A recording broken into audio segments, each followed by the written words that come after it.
Praise the Lord. Hallelujah. Praise the Lord. Hallelujah. Somebody shout a big hallelujah. Hallelujah. I welcome you all, children of God from all over the world, to the third episode of Let Us Pray. This is another special episode. I want you to join me wherever you are for this wonderful prayer revival session. My name is Reverend Prophet Nifemi from CNS Church of Zion, Mustard Seed Chapel in Maryland in USA. Join us as we pray. Invite your friends and family. The Lord will bless you as you pray along with us in the name of Jesus. Amen. Bow down your head wherever you are. Let us pray. Alágbára nínú àwọn ọ̀run, adúpẹ́ àfihàn fún yín, ọba tí ń gbé nínú ọ̀run tó fi ayé ṣe àpótí ìtìsẹ̀. Àjúbà yín a sì gbé yín ga jù gbogbo òrìṣà lọ. Olúwa gbọ́ pé kí o bá ìjúbà wa. À ń lọ nínú àdúrà. Olúwa máa bá wa lọ. Jẹ́ alábàárò wa. Jẹ́ alágbàwé wa. Ohun gbogbo tí a ò ṣe lónìí jẹ́ kó mú ògo àti ìyìn wá sí ọ̀dọ̀ yín. Gbogbo ẹni máa gbàdúrà ní kẹ́lẹ́kẹ́lẹ́ ìkọ̀kọ̀ ní ibùlé wọn. Olúwa Ọlọ́run alààyè ẹ fi àṣẹ dá wọn lóhùn.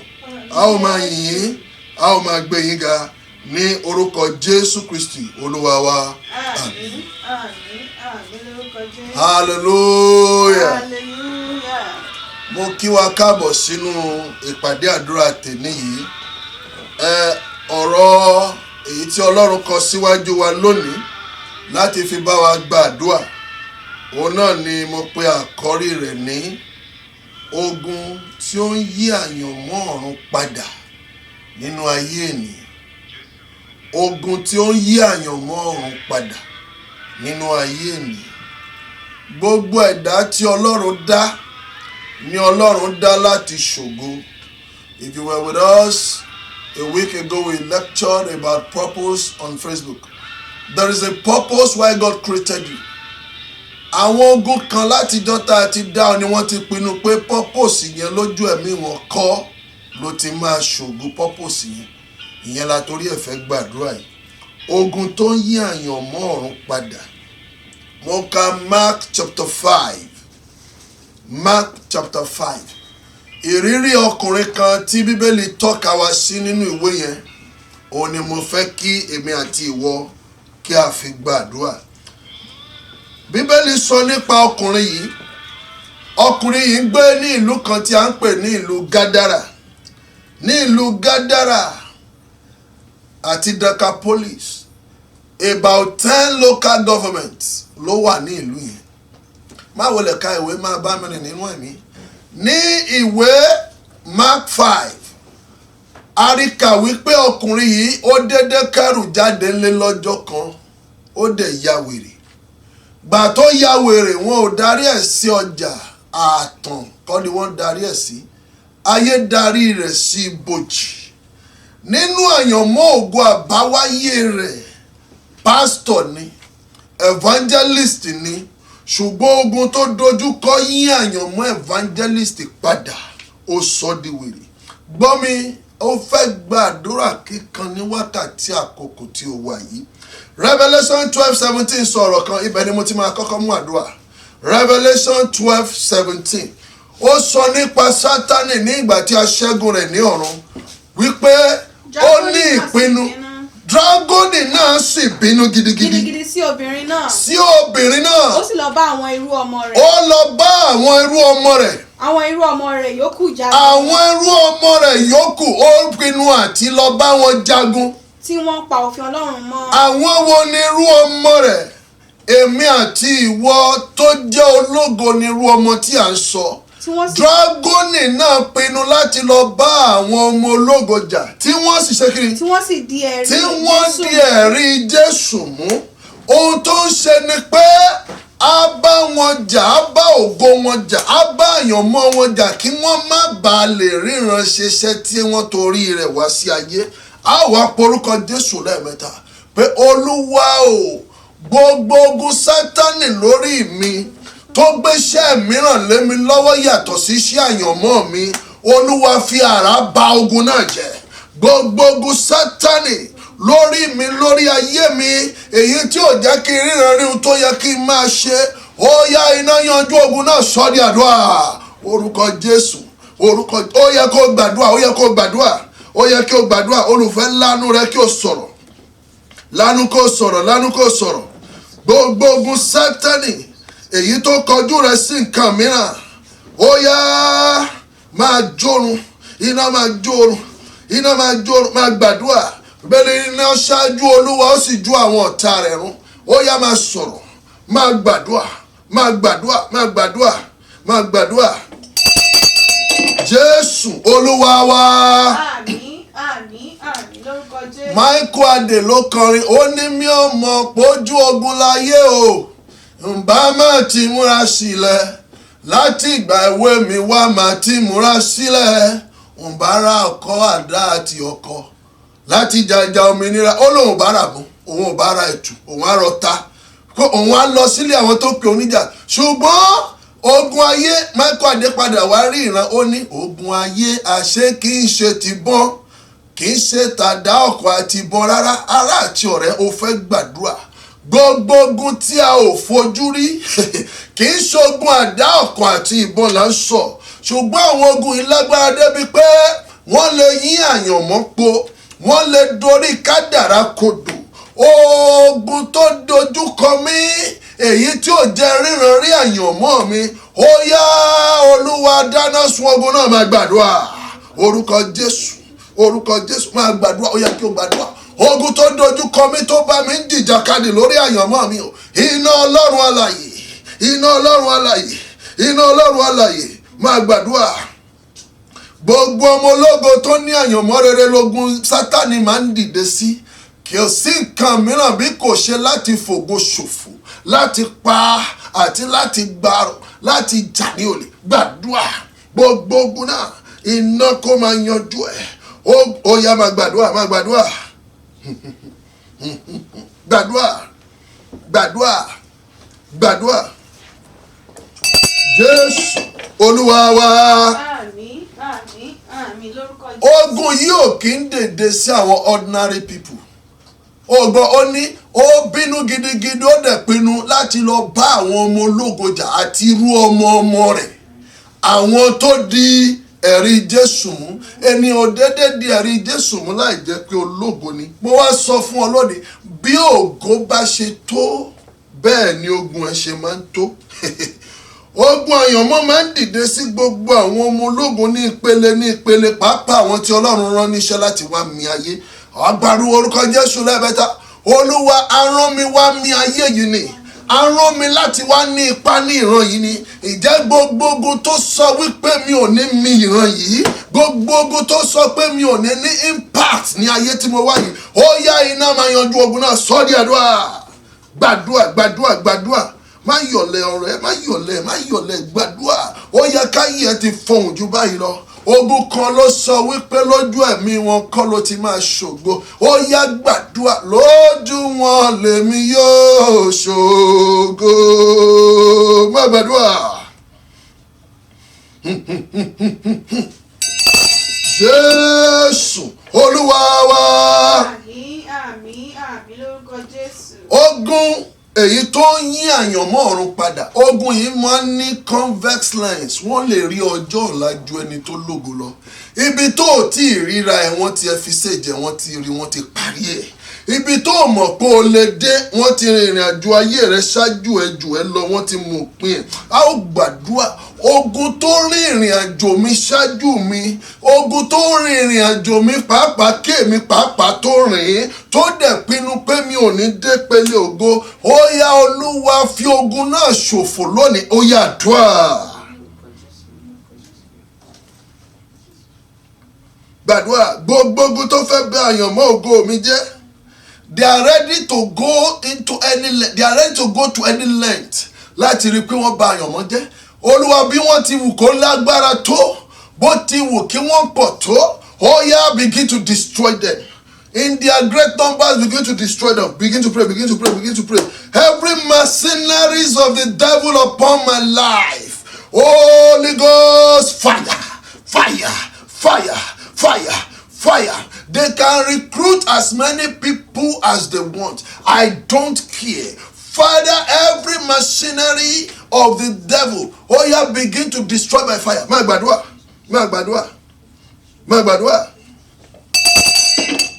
Dua. Jésù Olúwa wa. Àmín, àmín, àmín lórúkọ Jésù. Bàbá bá mi yẹ̀yẹ́ ìgbìmọ̀ wọn. Jésù bá mi yẹ̀yẹ́ ìgbìmọ̀ wọn. Ìgbìmọ̀ àwọn ìkà tó yí mi ká. Ìgbìmọ̀ ẹni òkùnkùn tó yí mi ká o. Jésù bá mi yẹ̀yẹ́ ìgbìmọ̀ wọn. A ó sọ fún Ọlọ́run. Gbọ́ ìkíyèsí ní Mark 5 yẹn. Ẹ wo ohun tó ṣe wèrè Gádárà. Jésù dá ìkóríta yẹn. Ó béèrè question kan. Ó sọ wípé bí àwọn ẹ̀mí ẹ̀ ṣe kọ́kọ́ rí wọn lọ tẹríba fún Jésù. Ó wá béèrè ó ní kí lorúkọ ẹ̀. Ó ní líjíọ́nì ni àwa nítorí pé àwa pọ̀. Ó sì bi léèrè pé. Ó bi léèrè pé. Orúkọ rẹ. Kí lorúkọ ẹ̀? Ó sì dáhùn pé. Ó dáhùn pé. Líjíọ́nì ni orúkọ mi. Líjíọ́nì ni orúkọ mi. Nítorí àwa pọ̀. But the meaning of legion is an army of soldiers comprising of about 3,000 footmen and 3,000 horsemen. Ó jẹ́ 6,000. About 6,000 demonic forces converged. They came together in order to destroy one man. Hallelujah. 6,000 demonic forces came together inside one man. Kálukú dẹ̀ gba room and parlour síbẹ̀. Wọn ò sọ pé wọ́n ń ta mí pa. Wọn ò bá ara wọn jà. Èdè wọn yíra torí ẹnìkan. Ọlọ́run alààyè. Gbogbo àwọn tí wọ́n ní ara wọn lára torí pé wọ́n fẹ́ bà tèmi jẹ́. Gbogbo àwọn tí èdè wọn yíra torí pé wọ́n fẹ́ fi ògo mi ṣòfò. Ó yá Olúwa tiná bo àárín wọn. Finá pín wọn ní ìyà. Finá tú wọn ká. Fi àrá babẹ̀ jẹ́. Ó yá dùá. Àgbàdùá. Ó yẹ kí o gbàdúrà. They can go to any length. Gbàdúrà. No matter how much they are. Bó ti wù kí wọ́n pọ̀ tó. Gbàdúrà. Hello. Gbàdúrà. Ó yẹ kí o gbàdúrà. Bó ti wù kó lágbára tó. Má gbàdúrà. Bó ti wù kó lágbára tó. Bàbá ṣẹpa. Gbàdúrà. Yes. 6,000 demonic forces converge in order to destroy one person. Every forces that have converged together because of me, because of my glory, no matter how powerful they are, no matter how powerful their mercenaries are, destroy them by fire. Open your mouth and pray. Oh yes. Jésù Olúwa wa. Àmín lórúkọ Jésù. Ẹ jẹ́ ká wo nǹkan mẹ́sàn-án èyí tó ṣẹlẹ̀ sí wèrè Gádárà. Mo ti sọ ti number 1, 6,000 demonic forces converged in order to destroy. Mo ti tó máa wọlé ká. Nǹkan kejì tí mo fẹ́ kó fàyọ́ ń bẹ̀ nínú mẹ́sẹ̀sán yẹn ni pé number 1, ó kó kúrò láàrin ilé ẹ̀ tó kọ́ tó ń gbé. Ó abandon ìyàwó. Ó abandon ní ọmọ ẹ̀. Ó dẹ̀ kó lọ sí ibojì. Hey! Kí ni mo sọ yìí? Ó fi ìyàwó ẹ̀ sílẹ̀. Ó fi ọmọ sílẹ̀. Ó fi iṣẹ́ sílẹ̀. Ó fi òwò sílẹ̀. Ó relocate lọ sí ibojì. A ó gbàdúrà. Ogun tó fẹ́ relocate mú lọ síbi tí ọkàn mi ò fẹ́. Olúwa o. Ó yá gbàgbára lọ́wọ́ ogun náà. Bẹ̀rẹ̀ sí ní sọ di àdúrà. Ó kúrò ní ilé, ó relocate lọ sí ibojì. Ogun tó ń darí mi lọ síbi tí ògo mi ò sí. Ogun tó ń darí mi lọ síbi tí kìí ṣe ilẹ̀ mi. Ó yá bá ogun náà jẹ́. Gbàdúrà. Ogun yẹn jẹ́ kó àbádọ́ ìyàwó àti ọmọ. Bó bá mọ̀ túmọ̀ ẹ̀, ọkùnrin tí ò rówó tọ́jú ìyàwó àti ọmọ ṣe ló àbádọ́ wọn. Ogun kan ló kọjú ẹ̀ síbòmíì.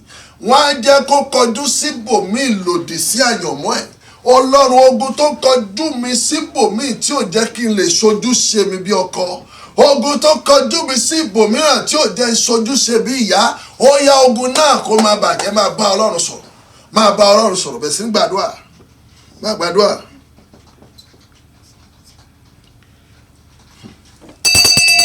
Jésù Olúwa wa.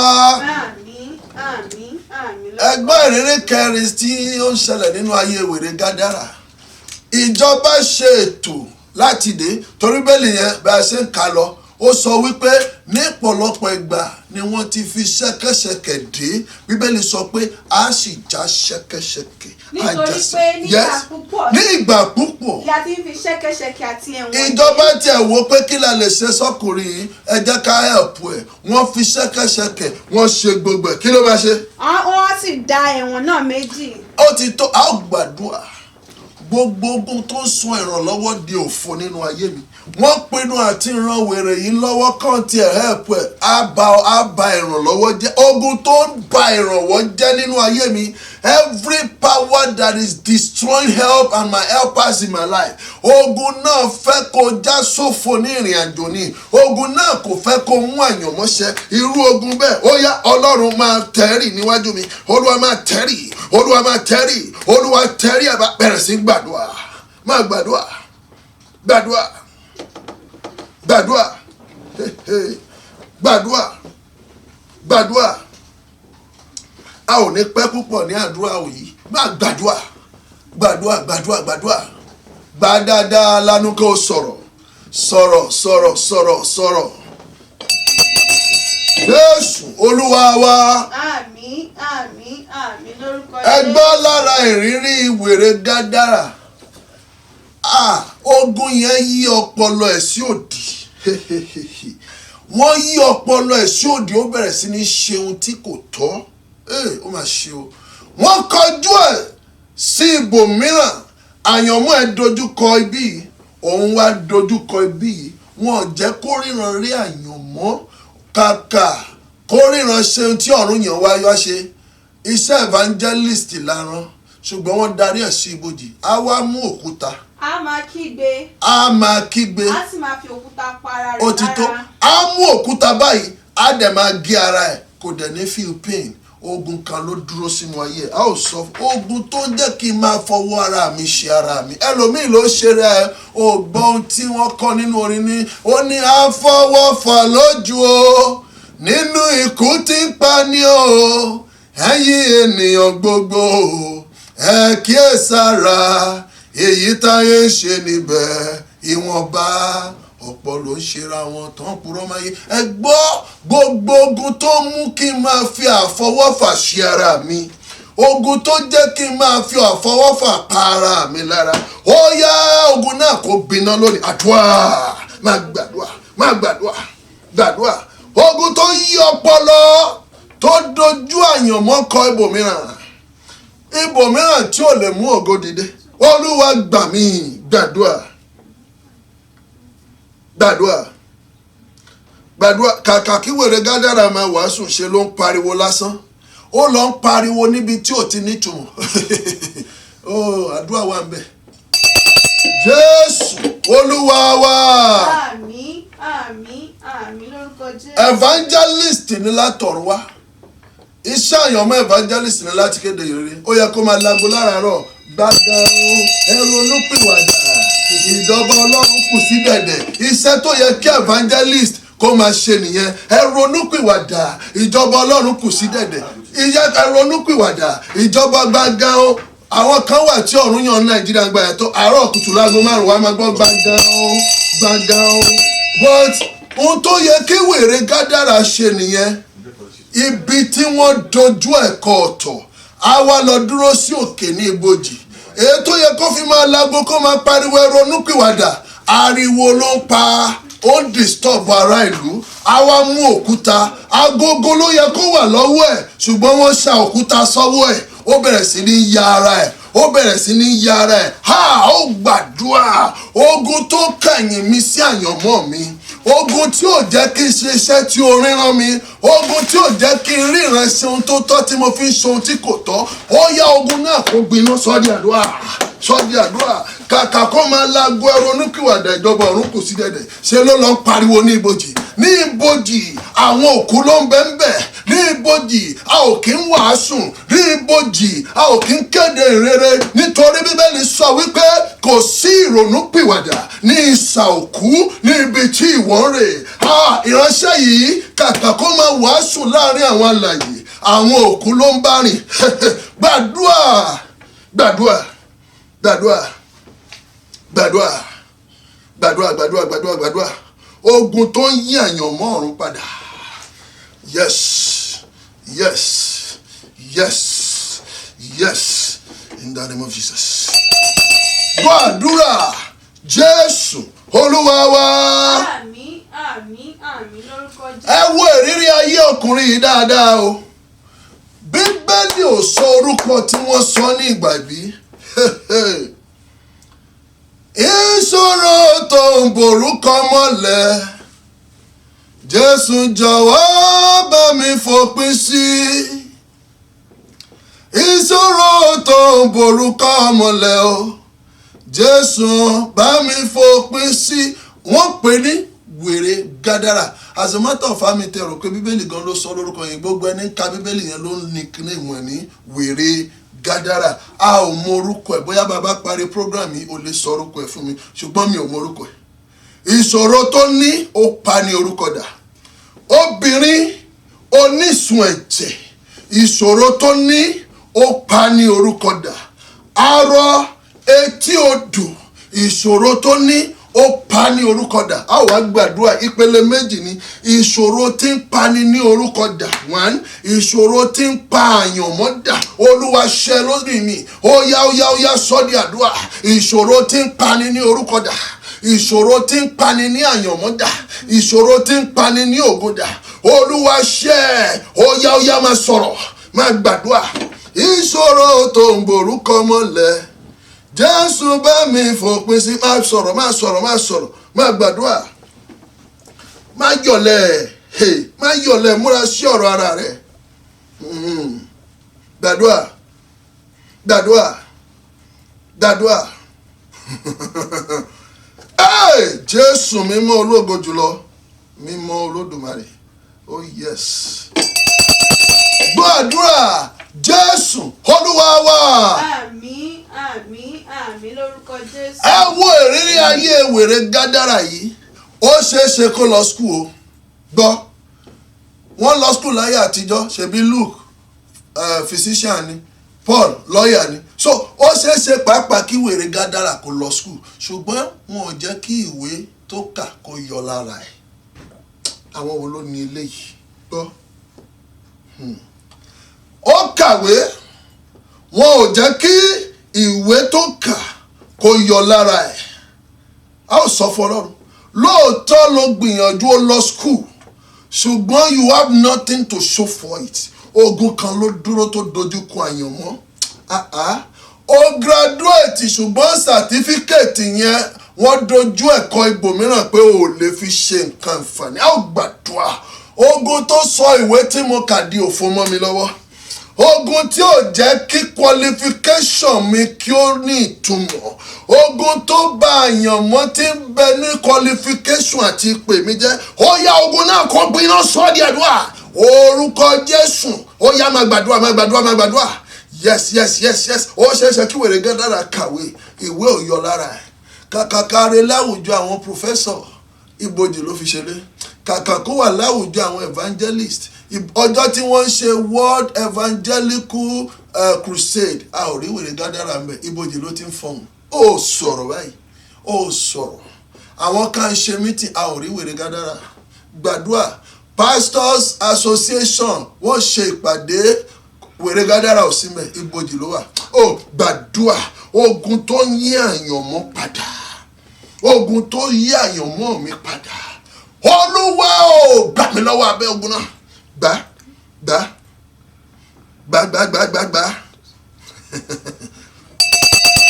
Jésù Olúwa wa. Àmín, àmín, àmín lórúkọ Jésù. A ó forúkọ Jésù lẹ́ẹ̀mẹ́ta. Olúwa mú mi jáde kúrò láàrin àwọn òkú ènìyàn. Mi ò mọ̀ bóyá o lè gba eléyìí dáadáa. Gbọ́ mi, ọ̀rẹ́ wo ni wèrè Gádárà ní? Bíbélì ò sọ fún wa àwọn ọ̀rẹ́ ẹ̀, ṣùgbọ́n ibojì ló fi ṣẹlẹ̀. Definitely àwọn òkú ni ọ̀rẹ́ ẹ̀. Bíbélì dẹ̀ kọ́ wa pé òkú kò mọ ohunkóhun, kò sí ìrètí, kò sí ìrònú. Òkú ò ṣe kí ni sà, kò mọ nǹkan kan. A ó gbàdúrà. Gbogbo òkú ènìyàn tó yí mi ká láwọn alààyè ní nígbà tí àwọn alààyè tí wọ́n wà ní agbègbè ẹ̀ṣẹ̀ báwọn yẹn ló mú chain tí wọ́n fẹ́ fi dé, wọ́n fẹ́ ràn lọ́wọ́. Ó wú kúrò láàrin àwọn alààyè, ó lọ jókòó ní ìsà òkú pẹ̀lú àwọn ènìyàn tí kò ní ẹ̀mí débi tán máa ràn lọ́wọ́. Ogun tó darí mi sáàrin àwọn òkú ènìyàn níbi tí ìrànlọ́wọ́ ò ti lè dìde. Ọlọ́run tó yọ wèrè Gádárà kúrò láàrin wọn ní ibojì, ó yá yọ mí o. Àdúrà, gbàdúrà.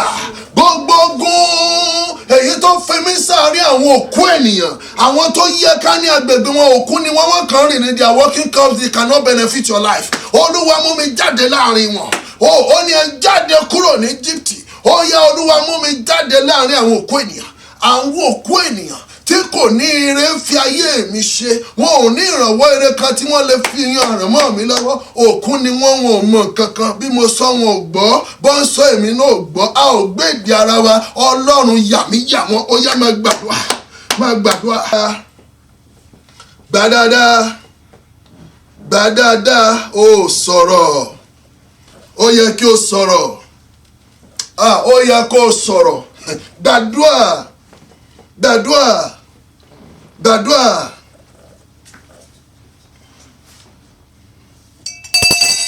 Jésù Olúwa wa. Àmín, àmín, àmín. Gba eléyìí, ayé ti mọ̀ pé evangelist ni, wọ́n wá fúrúgbìn búburú sínú ayé ẹ̀.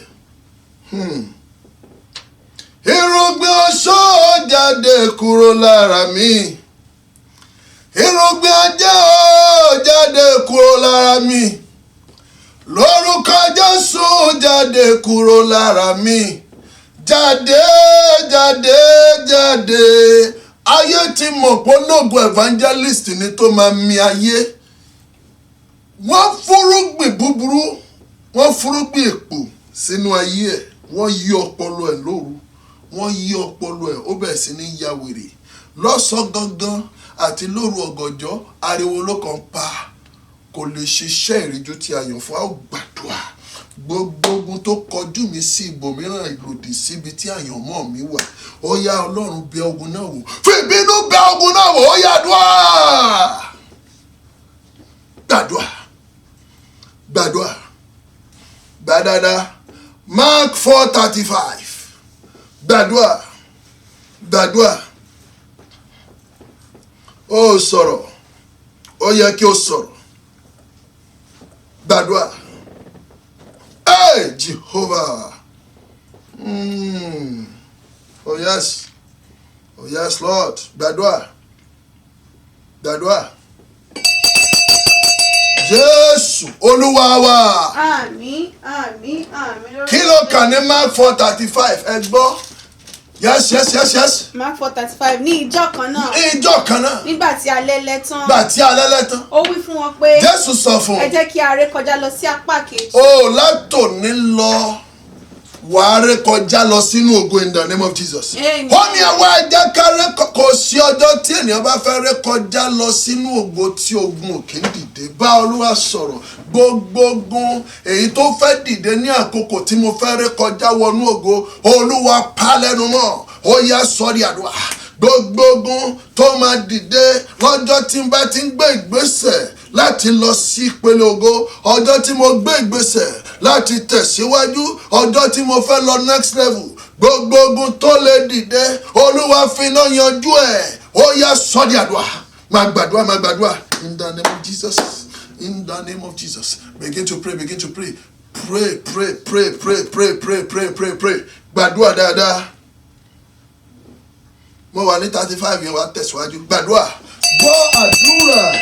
Jésù Olúwa wa. Àmín, àmín, àmín lórúkọ Jésù. Yes. Nígbà tí wọ́n sì ti tú ìjọ ká. Wọ́n ti tú ìjọ ká. Wọ́n sì gba gègé bí ó ti wà sínú ọkọ̀. Àwọn ọkọ̀ kékeré mìíràn pẹ̀lú sì wà lọ́dọ̀ rẹ̀. Bẹ́ẹ̀ni. Ìjì ńlá sì dìde, ìgbì sì ń bú sínú ọkọ̀. Ó tó gbọ́ mi, fẹ̀mí máa bá ìyókù lọ. Ohun tí mo fẹ́ fàyọ rèé. Jésù dé ìkóríta kan nínú iṣẹ́ ìránṣẹ́ rẹ̀. Ó mọ̀ wípé òun ò ní lè dé ìlú Decapolis láti lọ ṣe iṣẹ́ ìránṣẹ́. Bó bá ka Bíbélì láti bẹ̀rẹ̀ dé òpin, kò síbi tí Jésù ti dé Decapolis. Jésù mọ̀, that is why tó ṣe yan àwọn ìránṣẹ́. Bíbélì sọ ní ibì kan, ó ní ó sì yan àwọn 70 bóyá Luke 10 wípé ó rán wọn lọ ní méjì pé ẹ lọ sí ìletò káàkiri, ẹ lọ máa wàásù. Ẹ lọ máa wàásù ibi kílékílé tẹ bá wọ̀, ẹ sọ pé àlàáfíà, bọ́mọ àlàáfíà bá ń bẹ níbẹ̀, àlàáfíà máa bá wọn gbé.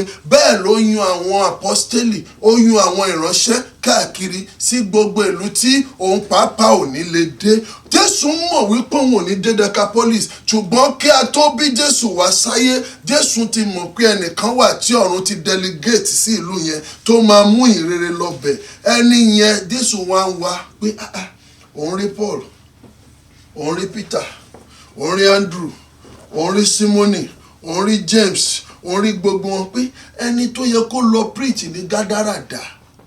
Jésù wá wò ó wá ríran wọn pé wọ́n ti yà ní wèrè. Jésù wá dìde nítorí ẹ̀ pé àfi kó máa lọ sí Gádárà. Evangelist lẹ́ni ayé sọ di wèrè. Nítorí ẹ̀ ni Jésù ṣe dìde. Ogun tó yà ní wèrè yẹn ò fẹ́ kí Jésù dé ibi tó wà.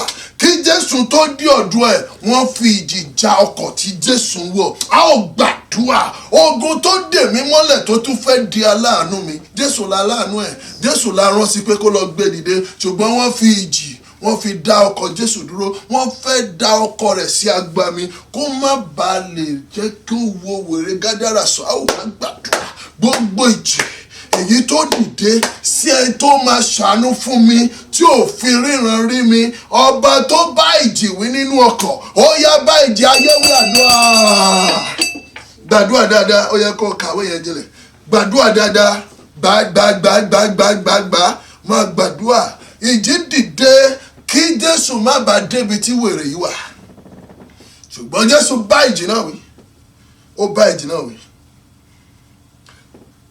Ìjì líle o, ìjì o, tètè padà lẹ́yìn mi o, ìjì o. Ìjì líle o, ìjì o, tètè padà lẹ́yìn mi o, ìjì o. Tètè padà lẹ́yìn mi o, ìjì. Ìjì líle o, ìjì o, tètè padà lẹ́yìn mi o, ìjì o. Gbàdúrà Jésù Olúwa wa. Àmín, àmín. Bíbélì sọ pé ìjì dìde nínú ọkọ̀. Ìjì ńlá kì í ṣe ìjì kékeré sà. Ìjì ńlá dìde nínú ọkọ̀. Tó bẹ́ẹ̀ tí ọkọ̀ fi bẹ̀rẹ̀ sí ń kún. Ó ń bì ìlú ọkọ̀ náà. Wọ́n fẹ́ da ọkọ̀ tí Jésù wà nù ẹ̀, wọ́n fẹ́ dànù. Ṣùgbọ́n wọn rántí pé bàbá mi lọ́lọ́kọ̀ tí ń wọkọ̀ rẹ̀, ó ti mọ̀ pé mo wà nínú ọkọ̀ yẹn. Jésù wà ń bẹ̀. The fact pé Jésù wà nù ọkọ̀ yẹn kò mí pé ìjì ò ní jà. Ṣùgbọ́n assurance tó o ní ni pé ìjì lè jà ṣùgbọ́n kò ní da ọkọ̀ ayé rẹ nù. Mo sọ ọ́ sẹ́lẹ̀ bíi wòlíì, gbogbo ayé tí ìjì ń jà lọ́wọ́lọ́wọ́, mo pàṣẹ. Jésù sọ pé kí ìdákẹ́rọ́rọ́ kó wà. Ó bá afẹ́fẹ́ àti ìjì wí. Mo bá afẹ́fẹ́ àti ìjì tó ń jà wí lórúkọ Jésù. Ó yá dákẹ́ jẹ́ bẹ́ẹ̀. Ìwọ náà wà lánàá ẹ̀ báyìí wá pàṣẹ. Ìjì tó ń jà lórí ayé mi, lórí ìgbéyàwó mi, lórí iṣẹ́ mi, lórí àyànmọ́ mi, ó yá dákẹ́jẹ́ sọ́jàdúrà. Dáwọ́ dúró. Má gbàdúrà. Ìjì tí ń jà lórí ayé mi ò dáwọ́ dúró. Lórúkọ Jésù mo pàṣẹ fún ọ, ò dáwọ́ dúró. Má gbàdúrà. Ìjì tó ń jà. Ìjì tó ń jà mí, tó ń jà wọn, tó ń jà aya. Ìjì gbàdúrà. Olórin ìlàjà kan ló kọrin. Ìjì ìjà bá nẹ, ìjì ìjà yé nẹ. Sọ́tàn ya jíjọ máa gbẹ́nà kó Èdùmàrè ṣàánú o. Gbàdúrà. Ó yẹ kí o sọ̀rọ̀. Gbàdúrà Jésù Olúwa wa. Àmín. Kí ló ṣẹlẹ̀? Jésù. Ìjì dà, ó bì wọnú ọkọ̀ náà. Ó sì jí. Jésù jí. Ó bá afẹ́fẹ́ náà wí. Ó sì wí fún òkun pé. Ó wí fún òkun pé. Dákẹ́jẹ́. Afẹ́fẹ́ sì dá. Hallelujah. Ìjì ìjà bá ìjì yìí jà yẹnẹ sótún yẹ kó jọmọ gbénu kó Èdùmàrè ṣàánú o. Èyí ni pé ìjì tó jà bàbá ènìyàn, ìjì tó jà ìyá ènìyàn, sótún yẹ kó jà lórí ọmọ. A ó sọ fún Ọlọ́run, ìjì tó jà bàbá mi, ìjì tó jà ìyá mi, gbogbo ìkóríta tí bàbá mi ti ní ìjákulẹ̀, gbogbo ìkóríta tí ìyá mi ti ní ìjákulẹ̀, orúkọ Jésù nítorí mi, Olúwa mú mi kọjá ìkóríta náà. Ó yá àdúrà. Gbàdàdà. Ó sọ̀rọ̀, ó yẹ kí o sọ̀rọ̀, ó yẹ kí o sọ̀rọ̀. Dàdàdà, gbàdàdà, dàdàdà, dàdàdà. Ìjì tó jà bàbá, tó jà ìyá, tó tún fẹ́ jọmọ, ogun tó jà bàbá mi tó tún fẹ́ jọmọ, ìjì tó jà ìyá mi tó tún fẹ́ gbọ́mọ sí kòtò. Ẹ padà lẹ́yìn mi o, ẹ padà o, ẹ padà lẹ́yìn mi o, ẹ padà o, ẹ padà lẹ́yìn mi o, ẹ padà o. Ogun tó jà bàbá mi tó tún fẹ́ jọmọ, má gbàdúrà. Ìjì tó jà ìyá mi tó tún fẹ́ gbé mi sí kòtò. Ẹ padà lẹ́yìn mi o, ẹ padà o. Gbàdúrà Jésù Olúwa wa. Àmín, àmín, àmín lórúkọ Jésù. Ayé máa ń fi ìjì dá ènìyàn láti da ọkọ̀ ayé ènìyàn. Ayé máa ń fi ìjì já ènìyàn láti mú ìdádúró bá àyànmọ́ ògo. Gbọ́ mi, ẹni tí wọ́n bá kọjú ìjì ayé sí kò ní ráyè ṣiṣẹ́ àyànmọ́ ẹ̀. Mo gbàdúrà fún ẹni ṣàmì mẹ́ta. Wọ́n mọ̀ pé ológo ní ọ̀wọ́n ọ̀dẹ̀ lérí ẹ̀pà, ṣùgbọ́n wọ́n fi ìjì àtogun jà ọ́. Láti òní lọ, ọba tó pàṣẹ ìdákẹ́rọ́rọ́ ìdè lọ́jọ́ wọn ni tí gbogbo afẹ́fẹ́ àti ìjì gbóhùn rẹ̀. Lórúkọ Jésù, mo lu agbára àti àṣẹ rẹ̀ lónìí. Ìjì ayé rẹ̀ kó dáwọ́ dúró lórúkọ Jésù. Àmín Jésù. Gbọ́ mi dáadáa, ọjọ́ tó ti wáyé lógun ti bẹ̀rẹ̀. Kò yọ Ebenezer Obey kọ orin kan. Ọ̀tá ọmọdé bẹ̀rẹ̀ láti bí ìrákòrò, kádání lómìnú, ó ti bẹ̀rẹ̀ ọ̀tá níní, kádání ló ń jẹnu, ó ti bẹ̀rẹ̀ ọ̀tá níní, ó ti bọ́ sọ́wọ́ ayé. A ó gbàdúrà. Gbogbo ogun tó bẹ̀rẹ̀ láti ọmọdé, gbogbo ogun tó dojúkọ àyànmọ́ mi láti kékeré, gbogbo ogun tó dojúkọ ògo mi láti kékeré pé àwọn máa fi ṣòfò, wọn ò lè rí àyànmọ́ mi lò, wọn ò dẹ̀ lè lo ògo mi mọ́ tiwọn. Ṣùgbọ́n ayé máa ń ní ìpinnu pé ìgbà táwọn ò ti lè rí lò yẹn káwọn kúkú fi ṣòfò. Ogun tó pinnu pé ó máa fi ògo mi ṣòfò, ogun tó pinnu pé ó máa fi àyànmọ́ mi ṣòfò, ó yá Olúwa fi iná yanjú ogun náà. Àdúrà. Gbàgbàgbàgbàgbàgbà. Sọ̀rọ̀. Ó yẹ kí o sọ̀rọ̀, ó yẹ kí o sọ̀rọ̀, ó yẹ kí o sọ̀rọ̀. Ogun tó pinnu pé ó máa fi àyànmọ́ mi ṣòfò, ó máa fi ògo mi ṣòfò, Olúwa dìde nítorí ọ̀rọ̀ mi. Gbàdúrà, gbàdúrà, dáadáa. Ogun tó dojúkọ ògo mi, ogun tó dojúkọ àyànmọ́ mi láti fi ṣòfò, Olúwa bá ogun náà wí. Olúwa bá ogun náà wí. Iná o, iná o, iná Ọlọ́run alààyè, iná Ọlọ́run alààyè, iná Ọlọ́run alààyè máa jó ogun náà run. Máa jó ogun náà run. Kó ná lé wọn lórí o, ná wọn lẹ́gbà mẹ́fà. Kó ná lé wọn lórí o, ná wọn lẹ́gbà mẹ́fà o. Kó ná lé wọn lórí, ná wọn lẹ́gbà mẹ́fà. Kọ́nà lẹ́wọ̀n lórí o, nà wọ́n lẹ́gbàá mẹ́fà. Ogun tó sọ káyàn mọ́ mi ò ní ṣògo, Olúwa máa dì pẹ̀lú ogun náà. Gbàdúrà, gbàdúrà. Jésù Olúwa wa. Àmín, àmín, àmín lórúkọ Jésù. Evangelist Lékan Rẹ̀mílẹ́kún kọ orin kan, mo fẹ́ kó fún orin ẹ gbàdúrà. Ó ní, má pa mí lé kádàrá mi, má pa mí lé àyànmọ́ mi. Èmi kọ́ ni mo fúnra mi o, Ọlọ́run ọlọ́run ló fi fún mi torí àdá ògo mọ́ mi àdá ògo mọ́ ẹ àdá ògo mọ́ mi àdá ògo mọ́ ẹ bọ́kàn bá jẹ́ kejì ọlọ́run mi ló ṣe òrùwò fẹ́ pa mí gbà mí máa o pé àdá ó dà pé alàgbàdébọ̀ ló kọ́ pé àdá ògo mọ́ mi àdá ògo mọ́ ẹ bí ọ̀kan bá jù kejì ọlọ́run ló ṣe kí ló torí ẹ̀ fẹ́ pa mí wọ́n mi ò fẹ́ kó náwó ẹ méjèèjì sókè ògo mi kì í ṣe ọgbà àjàrà Nábótì ògo mi yàtọ̀ sí ọgbà àjàrà Nábótì ọgbà àjàrà Nábótì látòrí ẹ̀ pa Nábótì olúwa ògo mi kì í ṣe ọgbà àjàrà Nábótì gbogbo ẹni fẹ́ pa mí torí ògo ẹni fẹ́ pa mí torí àyànmọ́ ẹni tí ò fẹ́ kí n ṣàṣeyọrí lórí iṣẹ́ tí mo wáyé wá ṣe olúwa dìde lórí ọ̀rọ̀ mi àdúrà oh yes oh yes oh yes oh yes oh yes gbà dáadáa ó yẹ kí o sọ̀rọ̀ ó yẹ kí o sọ̀rọ̀ ògo mi yàtọ̀ sí ọgbà àjàrà Nábótì olúwa o gbogbo ènìyàn bíi Áhábù gbàdúà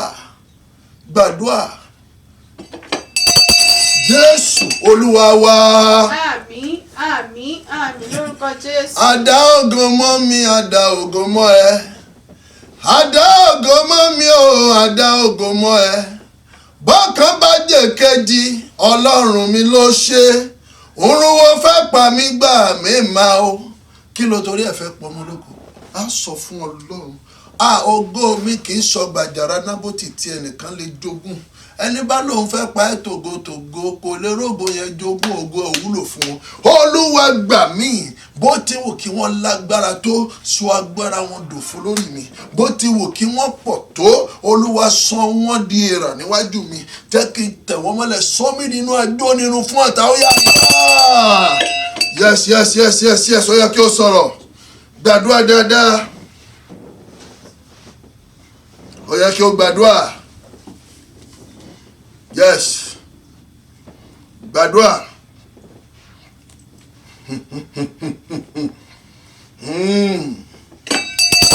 Jésù olúwa wa. Àmín àmín àmín lórúkọ Jésù. mo kọrin alàgbàmọ̀lá tó kan ní ọ̀sẹ̀ tó kọjá pé ẹrù tó ṣọ̀wọ́n nínú ilé mi má jẹ́ kó lè gbé o rárá ẹrù tó ṣọ̀wọ́n o nínú ilé mi o olúọ̀run o bá mi ṣọ́ gbọ́ mi dáadáa ẹrù tó ṣọ̀wọ́n ní ilé wèrè Gádárà ni olè jí lọ wọ́n jí ọpọlọ ẹ̀ torí ọpọlọ yìí ló máa fi ríran ka bíbélì ọpọlọ yìí ló máa fi ronú pé jẹ́ kí n wọkọ̀ lọ ibi kí n lọ wàásù ẹrù tó ṣọ̀wọ́n nínú ayé ẹ̀ òun ni wọ́n jí ohun tó ṣọ̀wọ́n láyé ẹ̀ wọ́n wá kọjú ẹ̀ sí ibojì èyí ni pé wọ́n kọjú ẹ̀ sí ibi tí àyànmọ́ ò ti lè fọhùn a ò sọ fún Ọlọ́run gbogbo ìkóríta tí wọ́n ti jà mí ní olè ohun tó ṣọ̀wọ́n gbogbo ìkóríta tí wọ́n ti jà mí ní olè ohun tó ṣọ̀wọ́n tí mo nílò kí ògo mi kó búyọ ohun tí wọ́n jí lọ Ọlọ́run tí ó gba Dáfídì àti ohun ìní rẹ̀ padà ní Síglágì ó yá dìde lórí ọ̀rọ̀ mi ó yá gbà mí ohun tí wọ́n jí lọ gbà padà olúwa ó yá máa gbàdúrà gbà padà kó fi lé mi lọ́wọ́ gbà padà kó fi fún mi gbà padà kó fi fún mi o ìrìn ayé mi tọ́ta ti fi ẹ̀tàn dì mọ́ gbó gbàdúrà wọ́n jí ẹrù tó ṣọ̀wọ́n nínú ayé ẹ̀ kàkà kó máa wàásù igbe ló ń pa káàkiri ní ibojì ṣe ló ń kígbe ló ń bú ramúramù ní ibojì olúwa gbà mí sọ̀rọ̀ ó yẹ kí o sọ̀rọ̀ olùfẹ́ sọ̀rọ̀ gbàdúrà bí ẹni tó mọ ohun tó ń ṣe ó yẹ kí o lè gbàdúrà ohun tó ṣọ̀wọ́n olúwa má jẹ́ kí ayé kó jí lọ mọ́ mi lọ́wọ́ gbàdúrà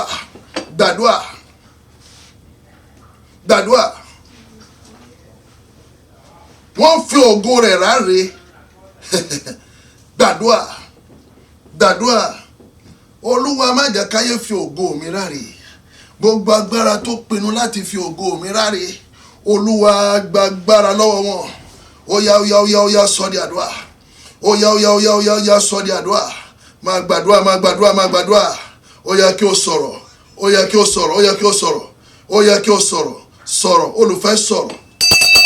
Jésù Olúwa wa. Àmín lórúkọ Jésù. Bàbá bá mi yẹ̀yẹ́ ìgbìmọ̀ wọn. Jésù bá mi yẹ̀yẹ́ ìgbìmọ̀ wọn. A ó sọ fún Ọlọ́run. Gbogbo àpapọ̀ ìgbìmọ̀. Gbogbo àpapọ̀ ìgbìmọ̀. Gbogbo àpapọ̀ ẹlẹ́yẹ. Gbogbo àpapọ̀ ọwọ́kọ́wọ́. Gbogbo àpapọ̀ ẹ̀mí kẹ́mí lórí àyànmọ́ mi. Olúwa ó yá sọ wọ́n di aláìlágbára. Ó yá sọ di àdúrà. Oh yes, about 6,000 demonic forces ló parapọ̀ nítorí pé wọ́n fẹ́ bà ayé wèrè Gádárà jẹ́. Inú ẹ̀ ni wọ́n ń gbé, ayé yẹn dẹ̀ gbà wọ́n. Wọ́n rẹ́dì àti ní ara wọn lára kí wọ́n kó lè bà àyànmọ́ jẹ́. Olúwa bó ti wù kí wọ́n pọ̀ tó, kí wọ́n parapọ̀, ète wọn, àjọ wọn, ìmọ̀ wọn, Olúwa má jẹ́ ó jọ lórí mi. Àjọ iná ò kì í jọ lórí omi. Olúwa ìmọ̀ wọn má jẹ́ ó jọ lórí mi. Má gbàdúrà. Ó yẹ kí o sọ̀rọ̀.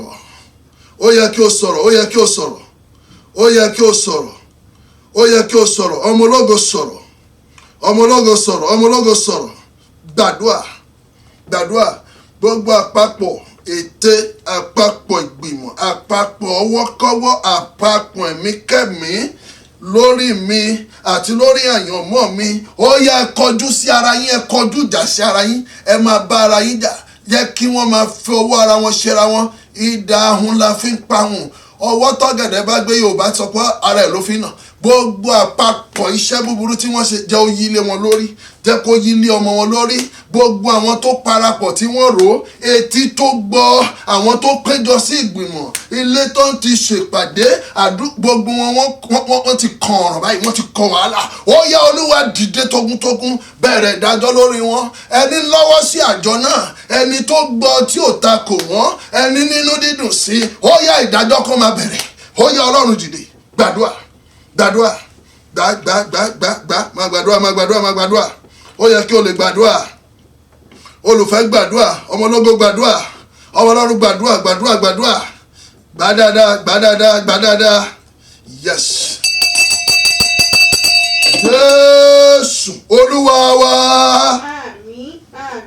Àmín lórúkọ Jésù. Igi tí bàbá mi kò gbìn o, àwò. Igi tí bàbá mi kò gbìn o, àwò lulẹ̀ o. A ó sọ fún Ọlọ́run, gbogbo igi tí Ọlọ́run ò gbìn, èyí tó dálẹ̀ hù sí ayé mi, èyí tí wọ́n nìkan gbìn fúnra wọn, Olúwa Ọlọ́run alààyè, ó yá máa fàtú tí gbòǹgbò. Olúwa máa fàtú tí gbòǹgbò. Ó yá sọ di àdúrà. Ó yá sọ di àdúrà. Orúkọ Jésù. Gbogbo igi tí ẹ̀yin ọ̀run ò gbìn, igi tí ọ̀tá gbìn, igi tí Sátánì gbìn tó ń fẹ́ kó so èso, ó yá máa fàtú gbàdúrà. Máa gbà. Ó yẹ kí o sọ̀rọ̀. Olùfẹ́, ó yẹ kí o sọ̀rọ̀. Jésù Olúwa wa. Àmín. Ó kù àdúrà mẹ́rin. Mi ò dẹ̀ fẹ́ kó ṣọ̀lẹ rárá. Gbọ́ mi, àdúrà eléyìí lágbára jù.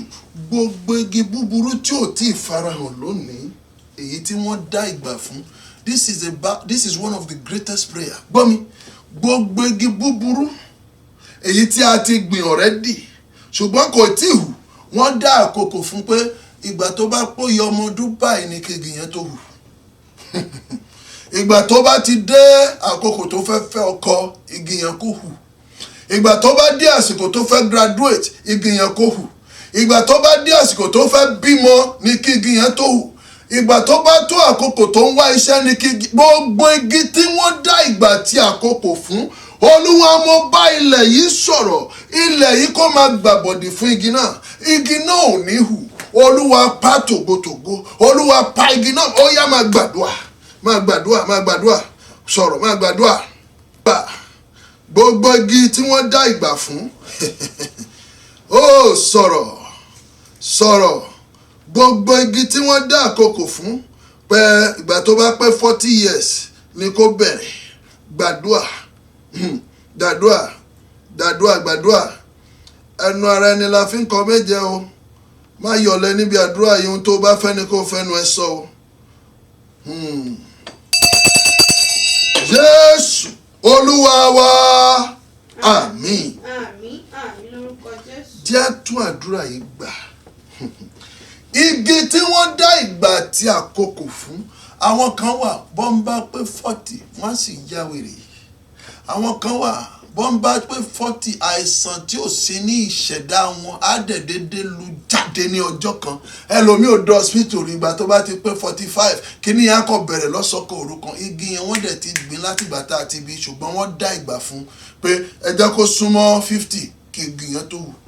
Ẹ jẹ́ igi míì bóyá diabetes ni, igi míì bóyá cancer ni, igi míì prostate, oríṣiríṣi igi ni wọ́n ń gbìn. Igi tí bàbá mi kò gbìn ò àwò, igi tí bàbá mi kò gbìn ò àwò lulẹ̀ o. A ó sọ fún Ọlọ́run gbogbo igi tí wọ́n dá ìgbà fún, àìsàn tí wọ́n dá ìgbà fún, àìsàn tán ní kó ṣẹyọ lójijì at 40 at 50 at 60 at 70 wọ́n ti dá àkókò fún. Bàbá mo bẹ̀ ọ́, ọba tó ní àkókò ó sì ní agbára lórí àkókò. Ọjọ́ tí wọ́n dá yẹn bẹ̀rẹ̀ sí ní bàjẹ́, àkókò tó ń dá yẹn bẹ̀rẹ̀ sí ní bàjẹ́. Irúgbìn náà má jẹ́ ó hù, má jẹ́ ó digi, má jẹ́ ó léso. Ó yá gbàdúrà. Ó yẹ kí o gbà dáadáa, ó yẹ kí o gbàdúrà dáadáa. Olùfẹ́ gbàdúrà, mo fẹ́ kí o gbàdúrà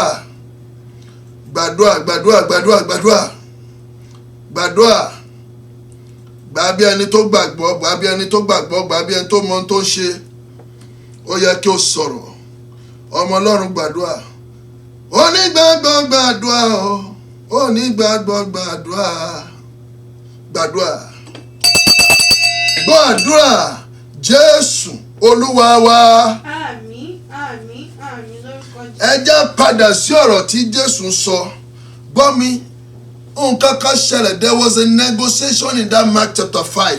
If you look at it downwards, there's a negotiation. Gbà tí ẹ̀mí yẹn dá Jésù mọ̀, ó ní kí ni orúkọ ẹ̀? Ó ní Líjíọ́nì ni àwa nítorí pé àwa pọ̀. Lẹ́yìn ni wọ́n wá negotiate pẹ̀lú Jésù. Ó sì bẹ́ gidigidi pé ó bẹ́ gidigidi pé kí ó má ṣe rán wọn jáde kúrò ní ilé náà. Pé má rán wa kúrò níbí yìí. Jẹ́ ká máa gbé ibí. Dúró, àwọn ogun tó gba green card sínú ayé ẹ̀. Ogun tó sọ ayé ẹ̀ di fertile land. Ogun tó sọ pé citizen ayé ẹ̀ làwọn. Olúwa o, àti blue p wọn, àti red p wọn, àti green passport wọn, àti green card. Olúwa máa finá sún báyìí. Gbogbo tó sọ ayé ẹ̀ di permanent residence. Ó yá finá sí wọn di ó yá àdúrà pé àwa la nílẹ̀ yìí, kò sẹ́ni lé lé wa ń bẹ̀. Àti fi bí ìṣẹ̀lẹ̀ àti ń gbẹ̀bẹ̀ tipẹ́tipẹ́, wọ́n jọ bí wa ní ogun abínibí. Èyí Olúwa finá gbé jáde. Ogun mi ń gbé nínú ẹ̀jẹ̀ látọjọ́ ìbí, ogun mi ń gbé nínú iṣan, nínú ẹ̀jẹ̀, nínú egungun. Olúwa finá lé. Sọ́ọ̀dì àdúrà máa gbà dáadáa, máa gbà. Ó sọ̀rọ̀, ó yẹ kó sọ̀rọ̀. Sọ fún ẹnìkan, ó yẹ kó sọ̀rọ̀. Ó yẹ kó sọ̀rọ̀. Olùfẹ́, ó yẹ kó sọ̀rọ̀. Ogun tó fẹ́ gba green card sáyé ẹ̀ pé ibi àwa là ń ṣàkóso ẹ̀, ilẹ̀ wa ni, ibi àwa là ń control ẹ̀, territory wa ni. Ọlọ́run fi iná ṣe ogun náà dì. Ogun tó fẹ́ yí àyànmọ́ rẹ po, tí ó kọjú ẹ̀ sí nǹkan míì. Ọ̀tọ̀ ni tọ́run ni kò ṣe, ọ̀tọ̀ ni nǹkan tó ní kó máa ṣe. Ogun tó sọ ayé ẹ̀ di residence, Olúwa finá ṣíndì. Ó yẹ kó Jésù Olúwa wa. Kàwé yẹn síwájú sí. Àjò ọ̀pọ̀ ẹlẹ́dẹ̀ kan sí. Wọ́n wá bẹ̀rẹ̀ sí negotiate. Olúwa má gbẹ̀bẹ̀. Wọ́n ní má ràn wá kúrò níbí. Jésù nínú ibi yóò kì í ṣe lẹ́yìn. Èní gangan, òní dandan ni Jésù á sọ̀rọ̀ mi dayọ̀. Pé èní ọjọ́ tá a bá ti rí ibi wọn lè. wọ́n wá tún ní Ọlọ́run okay a ti gbà pé wà á lé wa but tó bá fẹ́ lé wa rán wa lọ sí inú àwọn ẹlẹ́dẹ̀ yìí kí àwa kí ó lè wọ inú wọn ká lọ máa gbé bẹ̀. lọ́gán Jésù sì jọ̀wọ́ wọn. Jésù àlá wọn. àwọn ẹ̀mí àìmọ́ sì jáde. wọ́n jáde. wọ́n sì wọ inú àwọn ẹlẹ́dẹ̀. wọ́n wọnú ẹlẹ́dẹ̀ lọ. àgbo ẹlẹ́dẹ̀ sì túkú. wọ́n túkú wọ́n sá wọnú òkun lọ. sí súré ní. gbogbo wọn ló ṣègbè sínú òkun dúró ohun tó fẹ́ bá Ọlọ́run sọ nísìnyí Ọlọ́run alààyè mo fẹ́ kó dúró lórí ọ̀rọ̀ mi má gbèpè Ọlọ́run má gba negotiation Olúwa má bá wọn negotiate o nítorí ọ̀rọ̀ mi Olúwa má gba negotiation Olúwa má gbèpè dìde tógúntógún gbèmí ní ìjà fàìrà bá bẹ̀ jẹ́ finá bá bẹ̀ jẹ́ fàṣẹ bá bẹ̀ jẹ́ ó yá finá sí wọn ní sọ́ọ́dì àdúrà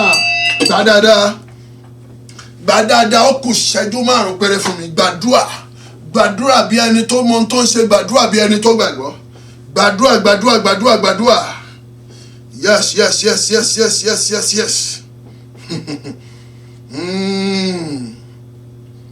ó yẹ kí o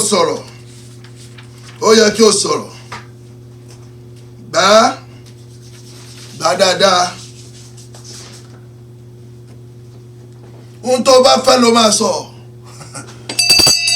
gbọ́ àdúrà Jésù Olúwa wa àmín lórúkọ Jésù jẹ́ ká gba ilé yìí lóòótọ́ Jésù sọ nínú ọ̀rọ̀ rẹ̀ nínú ìgbà tó ń pa òwe èpò àti àlìkámà ó ní jẹ́ kí èpò àti àlìkámà kó máa dàgbà pọ̀ di ọjọ́ ìkórè Olúwa mi ò lè rọ́jú mi ò gbà ṣé bóyá àwọn lè manage èpò my life can no longer manage them Olúwa mi ò fẹ́ kí èpò kó bá àlìkámà mi dàgbà wọ́n máa jẹ́ kí n suffer malnutrition torí wíìdì ni èpò jẹ́ ohun tó yẹ kó ṣàǹfààní fún mi wọ́n á tún máa bá mi pín Olúwa mi ò gba negotiation ẹnu ara ẹni la fi ń kọ méje ìwọ láyé ẹ bó bá wọ ẹjẹ kéèpò àtàlíkà máa dàgbà Jésù èmi ò fẹ́ Olúwa jà mí ya èpò ó yá gbogbo èpò tí ń bẹ nínú ayé mi fàtú lónìí kí o dáná sun sọ́ọ́dì àdúrà in the name of Jesus. I reject it in the name of Jesus. Gbogbo èpò tí ń bẹ láyé mi Olúwa jẹ́ ó kú. Má jẹ́ kí wọ́n germinate rárá. Bọ́n bá germinate ó dáràn. Àdúrà ẹ̀ tún gbọ́dọ̀ di another times 2 nìyẹn. Bọ́n bá ti germinate wọ́n máa hù. Bọ́n bá ti hù wọ́n á fẹ́ sèso. Kán má wòlẹ̀ hù rárá ló bẹ́tà. Olúwa mi ò fẹ́ negotiation. Olúwa má gbẹ̀bẹ̀. Olúwa má ṣe gbà. Hey! Ya. Gbàdúrà. Àdúrà Jésù Olúwa wa. Àmín lórúkọ Jésù. Gbà tí Jésù pàdé wèrè náà, ayé ẹ̀ padà ní ìtumọ̀. Ó fẹ́ máa tẹ̀lé Jésù nínú iṣẹ́ àtọ̀runwá tá a yàn fún lọ ṣe evangelist. Ìránṣẹ́ yẹn ló padà mú ìrere wọ Decapolis has 10 local governments ní ìlú Gádárà yẹn. Òun ló mú ìrere tó ṣiṣẹ́ ìránṣẹ́ lọ sí gbogbo bẹ̀ nípasẹ̀ rẹ̀ ni wọ́n fi mọ ìrere Jésù ń fẹsẹ̀ tẹ ibẹ̀. Ohun tó wáyé wá ṣe nìyẹn ṣùgbọ́n ayé kọjú ẹ̀ sí ibòmí. A ó wá sọ fún Ọlọ́run Olúwa látòní lọ là mí lójú sí tí mo wáyé wá ṣe. Ohun tí wọ́n dá sí ọwọ́ mi bí òwò ibi tó ń kọjú mi sí ó ti sú mi ò fẹ́ fayé mi sí ohun tí ayé ń fẹ́ mọ́ mo fẹ́ fi ayé mi sí ohun tí ọ̀run fẹ́ Olúwa ohun tó yàn mí wá ṣe ó yá darí mi sí ibẹ̀ kọjú mi sí ibẹ̀ bẹ̀rẹ̀ sí ní bá Ọlọ́run sọ̀rọ̀ ohun tí wọn ò fẹ́ kó achieve tí wọ́n torí ẹ̀ ń bá ògo ẹ̀ jà láti òní lọ Olúwa jẹ́ kó bọ́ lọ́wọ́ wọn. You will achieve what you are destined to achieve. You will fulfill destiny. Open your mouth and pray. Evangelist ló wà ní ìwé àyànmọ́ wèrè Gádárà ṣùgbọ́n ayé sọ di wèrè. Ọlọ́run wá padà pàdé ẹ̀ ó yí àyànmọ́ padà. Gbàdúrà.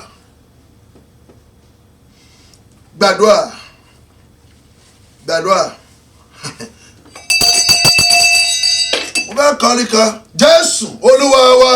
Àmín àmín lórúkọ Jésù. Bó bá ṣe ìfẹ́nú rẹ Olúwa, n kò lè bá ọ̀rọ̀ jọ. Láì ṣe ìfẹ́ inú rẹ Olúwa, yípin búburú padà o. Kẹ́ni ogójì ọdún máa yaṣọ lò, yípin búburú padà o. A ó sọ fún Ọlọ́run láti òní lọ, ìpín búburú èyí tí wọ́n gbé lé mi lórí tí kìí ṣe tèmi, Olúwa yí padà. Ọba tó pàdé wèrè Gádárà lọ́nà, pàdé mi náà lónìí. Gbogbo tó yàtọ̀ sí àyànmọ́ mi tí ayé gbé lé mi lọ́wọ́, Olúwa gbà á, yí ayé mi padà lónìí, ẹ dá mi padà sójú ọ̀nà. Ó yá máa bá Ọlọ́run sọ̀rọ̀, ó yá máa bá Ọlọ́run sọ̀rọ̀, ó yá máa bá Ọlọ́run sọ̀rọ̀, ó yá máa bá Ọlọ́run sọ̀rọ̀. Bẹ̀rẹ̀ sí ní bá Olúwa sọ̀rọ̀. Ó kù ìṣẹ́jú méjì. Gbàdúà, gbàdúà, gbàdúà, máa bá Olúwa sọ̀rọ̀. Gbogbo ẹni tó kọjú mi sí nǹkan mìíràn lòdì sí àyànmọ́ mi, ó yá ọ̀run pa wọ́n lẹ́nu mọ́. Gbàdúà. Wọ́n kọjú Jákọ́bù, wọ́n yí àyànmọ́ ẹ̀ padà kó máa ṣẹrú, ọmọ ológo ìran, ọmọ ológo ìdílé. Àti ọ̀dọ̀ rẹ̀ ni a ti sọ pé olùgbàlà máa wáyé, ṣùgbọ́n wọ́n lọ jẹ́ kó máa ṣẹrú ní ilé àná. Olúwa, ogun tó fẹ́ sọ mí dẹrú, tó yí àyànmọ́ po mọ́ mi lọ́wọ́, Olúwa gbà mí lọ́wọ́ ogun náà, mú mi lọ sí orí ilẹ̀ mi. Má gbàdúrà, gbàdúrà, gbàdúrà. Jésù Olúwa wa. Àmín, àmín, àmín lórúkọ. This is the last one. Wèrè yìí ló mú ìrere wọ ìlú Samaria, ìlú Decapolis. Bí o bá ṣòun, ìrere ò bá má débẹ̀. Mo fẹ́ kó gba eléyìí. Obìnrin kan ń bẹ ní ìlú Samaria. Ayé ti mọ̀ pé nípasẹ̀ ní Samaria ṣe máa gbọ́ ìró Jésù. Wọ́n bà ayé ẹ̀ jẹ́. Ó fẹ́ ọkọ kìíní, ìyẹn kọ̀. Ó fẹ́ ọkọ kejì, ìyẹn kọ̀. Ó fẹ́ ọkọ kẹta, ìyẹn kọ̀. Ó fẹ́ kẹrin, ó kọ̀. Ó fẹ́ ìkarùn-ún, ó kọ̀. Ó fẹ́ ìkẹfà. Ìgbà tó ti fẹ́ ọkọ kẹfà tán, ayé wa gbé ládùúgbò ìṣẹ́. Wọ́n gbé ládùúgbò ìranù lé lórí pé ó yá máa pọ́n mi tà. Ló ń pọ́n mi lọ lọ́jọ́ kan, ló lọ di kànga. Àfìgbà tó kiri pọ́n mi ló pàdé olùgbàlà. Níbi tó ti ń lọ káàkiri, wàá pàdé akiriṣore. Mo níbi tó ti ń lọ káàkiri, ó pàdé akiriṣore. Ẹni máa yí àyànmọ́ ìpadà sí ohun tí ọ̀run fẹ́, ó pàdé rẹ̀ lónìí. Ó pàdé Jésù. Jésù ní fún mi lómi, mo ní ìwọ bo. Ó lè mú mímí torí pé ó bá wa tán. Samaria làwa Júù ni ẹ́. Jésù ní ìbàjẹ́ pé wọ́n mú ìbọn Ọlọ́run àtẹni tó ní kó fún lómi, ó bá ti bèrè omi yìí. Ó ní bó ló ti fẹ́ rí omi yìí. Ó ní dòrò. Kí ló yẹ fi fa omi? Ó ní omi yìí tí mo sọ fún ẹ yìí kò nídìí dòrò, kò nídìí fami. Omi yìí, ìwọ obìnrin yìí, Jésù wá pa ìtàn ayé fún. Ìwọ ti ní ọkọ 5 rí. Ètò tó wà lọ́dọ̀ ẹ̀ yìí kì í ṣe ọkọ rẹ. Èmi gangan ni ọkọ ẹ̀ tó máa fẹ́, tó máa fi di born again. Obìnrin yẹn ló kọ́kọ́ kọ, I am married to Jesus, Satan leave me alone. Obìnrin yẹn, orin yẹn ló kọ́ wọ ìlú Samaria. Nípasẹ̀ ní ìrere fi wọ Samaria. Ládùúgbò ìyà tí wọ́n gbélé lórí, Ọlọ́run gbà. A ó sọ fún Ọlọ́run, gbogbo ẹni fi ládùúgbò ìṣẹ́ rán mi, tí wọn ò jẹ́ kí n ṣiṣẹ́ tí orin rán mi, Olúwa gba ládùúgbò ìyà kúrò lórí mi. Mú mi lọ síbi tí ẹ rán mi. Ó yá àdúrà. Gbàdúrà. Gbogbo ládùúgbò ìyà, Olúwa fọ́. Olúwa fọ́. Olúwa fọ́. Gbogbo ládùúgbò ìṣẹ́, ládùúgbò ìyà tí a gbélé mi lórí, Olúwa fọ́. Gbàdúrà. Gbàdúrà. Mú àdúrà náà lọ sí òpin ọmọ Ọlọ́run alààyè. Jésù Olúwa wa. Àmín, àmín, àmín lórúkọ Jésù. Ó yá béèrè ohun tí ọkàn rẹ ń fẹ́. Wọ́n ń gbé ẹbọ àdúrà lọ sí òkè. Máa béèrè. Béèrè wò lọ́wọ́ Olúwa, béèrè wò. Ó ṣe tán o, béèrè wò. Ó ní láti ṣe o, béèrè wò. Béèrè wò lọ́wọ́ Olúwa, béèrè wò. Ó ṣe béèrè wò ó ní láti ṣe o béèrè wò ọmọ ló fẹ́ bí o béèrè wò ó ní láti ṣe o béèrè wò ilé ló fẹ́ kọ́ béèrè wò ó ní láti ṣe o ìṣẹ́gun lórí ayé rẹ̀ béèrè wò ó ní láti ṣe o béèrè wò bàbá béèrè wò lọ́wọ́ Olúwa béèrè wò ó ṣetán o béèrè wò ó ní láti ṣe o béèrè wò. Mú àdúrà náà lọ sí òpin, bẹ̀rẹ̀ sí ní dúpẹ́ nítorí Olúwa ti gbọ́ àdúrà. Gbọ́ àdúrà Jésù Olúwa wa. Àmín, àmín, àmín lórúkọ Jésù. Àmín ni kó o ṣe orúkọ Jésù. Àmín. Orúkọ Jésù. Àmín Jésù. Agbára ẹ̀jẹ̀ Jésù. Àmín. Olúwa gbọpẹ́. Àmín Jésù. Olúwa gbàyìn. Àmín. Adúpẹ́ fún iṣẹ́ ìránṣẹ́ tòní. Adúpẹ́ fún ìmúṣẹ àti àgbàṣe àdúrà. Ogun tí ń yí àyànmọ́ ọ̀run padà nínú ayé rẹ láti òní lọ, iná yanjú ogun náà. Mo ní iná yanjú ogun náà. Iná yanjú ogun náà. Ogun tó dojú ẹ sí ibòmíì tí ò jẹ́ kó rí nǹkan tó yẹ kó rí, ogun tó fọ́ ẹ lójú. Àyà Bíbélì ní ìgbà náà ní ojú àwọn afọ́jú yóò là. Tó bá rí bẹ́ẹ̀, ohun tó yẹ kó jẹ́ àǹfààní fún ọ, ó yá lọ ríran rí báyìí. Ó yá lọ ríran rí báyìí. Lọ ríran rí báyìí. Every vital information that is there to make your life progress that you have been deaf towards, as from today the Lord will open your ears. The Lord will open your ears. Amen. The Lord will open your inner ears. Etí rẹ̀ agbọ́re. Sàmì ọlẹ́tí rẹ̀ agbọ́re. Etí rẹ̀ agbọ́re. Etí rẹ̀ gbọ́ ìròyìn ayọ̀. Láti òní lọ, ìròyìn ayọ̀ láti gúúsù, láti ìwọ̀, láti ìlà, láti àríwá, etí rẹ̀ á máa gbọ́. Àmín Jésù. Ọba tó pàdé wèrè Gádárà tó yí ayé rẹ̀ padà, ó pàdé rẹ̀ lọ́nà lónìí. Pàdé mi lọ́nà ìyanu Olúwa, ó sàmì. Pàdé mi lọ́nà ìyanu Olúwa pàdé ẹ lọ́nà ìyanu. Ó sàmì. Olúwa pàdé ẹ lọ́nà ìyanu. Ó pàdé wèrè Gádárà, gbogbo àwọn ọ̀tá ẹ̀ ló tẹríba. Àwọn ẹ̀mí tó ń yọ lẹ́nu wọn dọ̀bálẹ̀ wájú Jésù, wọ́n tún gba negotiate. Olúwa má gbẹ̀bẹ̀ o. Olúwa má gba negotiation. Ìbínú ni kò fi ṣèdájọ́ wọn. Lórúkọ Jésù fìbínú ṣèdájọ́ wọn. Àmín Jésù. Ológun lọ́lúwa. Ológun lolúwa, alágbára ni orúkọ rẹ̀. Ológun lolúwa, Olúwa dìde togun-togun, Olúwa dìde tìjàtìjà, fìbínú ṣe ìdájọ́ wọn. Ohun tó fojú Fáráò rí nígbà tó yí àyànmọ́ Ísírẹ́lì padà. Ísírẹ́lì yẹ kó máa ṣe Ọlọ́run, àyànmọ́ wọn ó yí padà sí àyànmọ́ ìṣirú. Ọba tó yẹ̀yẹ́ Fáráò tó fojú ẹ̀ ráre tí omi fi gbé lọ, ó yá gbogbo ẹni tó gbéṣẹ́ ibi lé ọ lọ́wọ́, omi kan máa gbé wọn lọ bẹ́ẹ̀. Àmín Jésù. Ẹni fi ládùúgbò yàrá níṣẹ́ kó má ṣe sí àyànmọ́ rẹ̀, ó yá ládùúgbò náà kó máa fọ́. Àmín. Ládùúgbò náà kó máa fọ́. Àmín. Ohun tó máa là ọ́ lọ́dún ìwà ríran rí. Àmín Àṣẹ ọ̀run balẹ̀. Àmín. Orúkọ Jésù Kristi Olúwa wa. Àmín, àmín, àmín lórúkọ Jésù. Praise the Lord. Hallelujah. Praise the Lord. Hallelujah. Praise the living Jesus. Hallelujah. I hope you were blessed, and I know and I believe you have been blessed in the name of Jesus. Amen. Thank God for the prayer session. I remain the humble servant of the Lord, Prophet Nifemi Akitime in JP from CNS Church of Zion, Maryland, USA.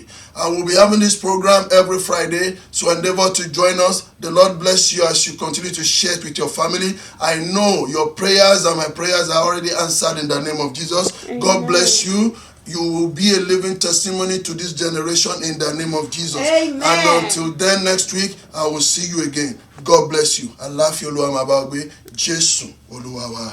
Amen.